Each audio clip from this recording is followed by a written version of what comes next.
Hello, everybody. Welcome back. Craig Peterson here, WGAN. And of course, online streaming sites everywhere. Just look for me, Craig Peterson, in your favorite streaming app.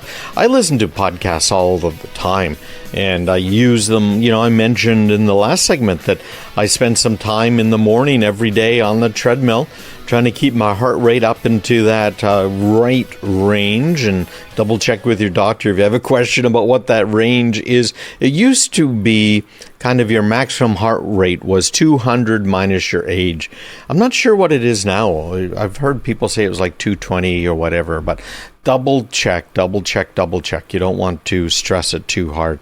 And I've been amazed at how well it's done for me. I've been doing this daily running, walking, jogging, kind of a combination, intermittent.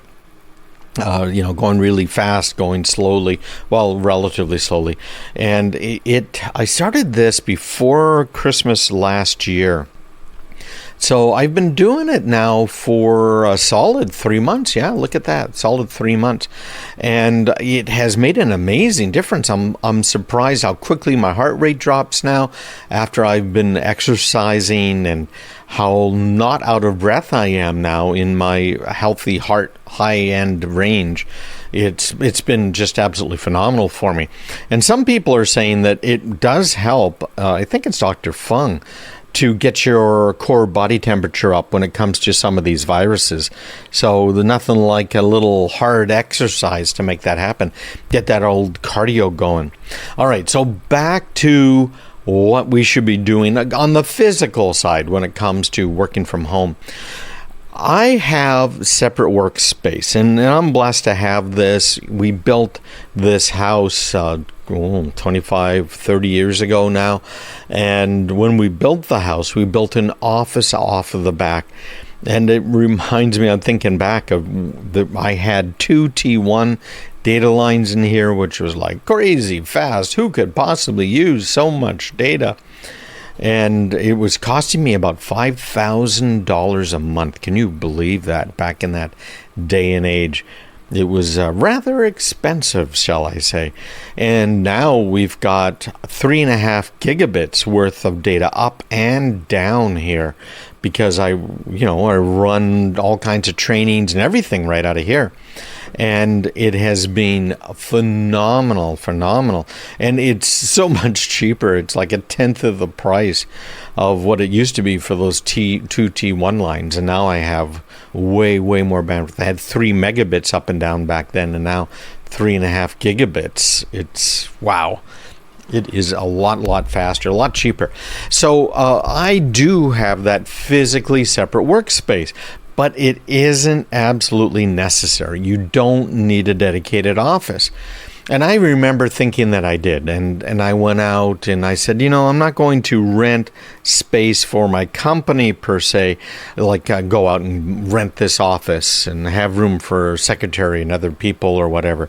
And I went to one of these rental things where you can get space as you need it. I went to Regis. Is who I went to, and we got an office, and we used it rarely, right? Because it was home. Why not work at home? Because this is remote work, right?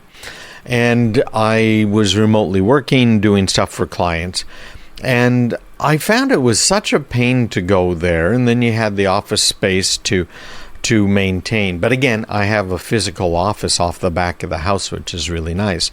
But what you might need to do is find a room with a door that closes. And in many cases where you have a much smaller living space, that could be impossible, right? What doors do you have? You have closets and you have the bathroom. Maybe you have a bedroom door. Maybe you have the living space and the bedroom space all in one. And heck, I've lived in those spaces before myself. Here's what you should do. You need to have a space that's dedicated for you to work. And that can just be a corner of the room. That can be a chair that the chair that you have, that you turn around to a specific angle. A small desk set up in a corner, a table, a folding table that you pull out a laptop that you put on the end of the kitchen table, anything like that, so that you have a space that you go to that is prepared for you to work.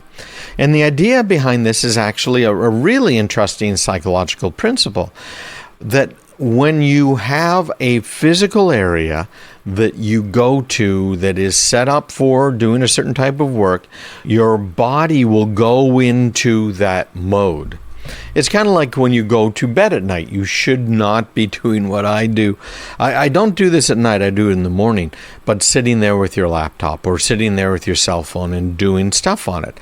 Your bedroom is for sleeping and maybe one or two other activities. And that's it. So that your brain, when you go into your bedroom and you lay on your bed, says, oh, it's time to go to sleep. And you then go to sleep. It's the same sort of thing. You've got that laptop at the same end of your kitchen table. Your brain says, oh, I'm going to work now. You don't want to use a place like your bedroom or the couch, Chesterfield sofa, whatever you call it. It should be a place that is not used for relaxation, but is only used for work. Now, the other trick is to train other members of your household to know that this is, when I'm in this space, this is me at work. You should not be bothering me. You shouldn't be coming to me with questions, etc. And let them know that, hey, you are going to be around during coffee breaks, if you will. And you'll be glad to take their questions then. You'll be glad to do the honeydews then that your husband or your wife wants you to do. And it's going to take a little bit of trial and error to figure out what's really going to work for you. But it is going to be important. Some people find that one of the hardest parts of working from home is the part that I explained at the very beginning of this discussion, that you can end up working 24/7. In reality, the best way to do it is to start work around the same time every day, end it around the same time, take your breaks, including meals, about the same time every day. And again, don't eat in the work areas, don't sleep in them, don't lounge in them. But, I tend to eat at my desk. I do that less lately. Now that I've been thinking more about it and been thinking critically about it, I try and go to the kitchen to eat, and that does make a difference. You also need to be careful about kind of going stir crazy. So you should get up every once in a while, walk outside if you can. I use something called the Pomodoro Technique, which I use a timer that says, okay, you're doing 20 minutes worth of work right now. So what's your goal? What are you going to accomplish in this 20 minutes? You set that little timer. I use some software for it, but in retrospect, one of those little kitchen timers, the little tomato things where you twist the top and now you've got your 20-minute timer going, would be more than enough. In fact, it's kind of nice because it sits there going tick, tick, tick, tick, tick, tick, reminding you that you have work to do, right? Now, the other side of this is feeling a little isolated at times. And we'll talk about that. Talk about some of the applications that you might want to use in order to collaborate and work together, and some of the other rules that I think are important for us as we work from home. And it's a little different here. If you're trying to start an at-home business, I think most of these rules still apply, but it's a little bit different than working from home for an employer who expects certain results at certain times and expects certain types of communication. So we'll talk a little bit about that when we get back as well. You're listening to Craig Peterson. Make sure you go to craigpeterson.com/subscribe right now.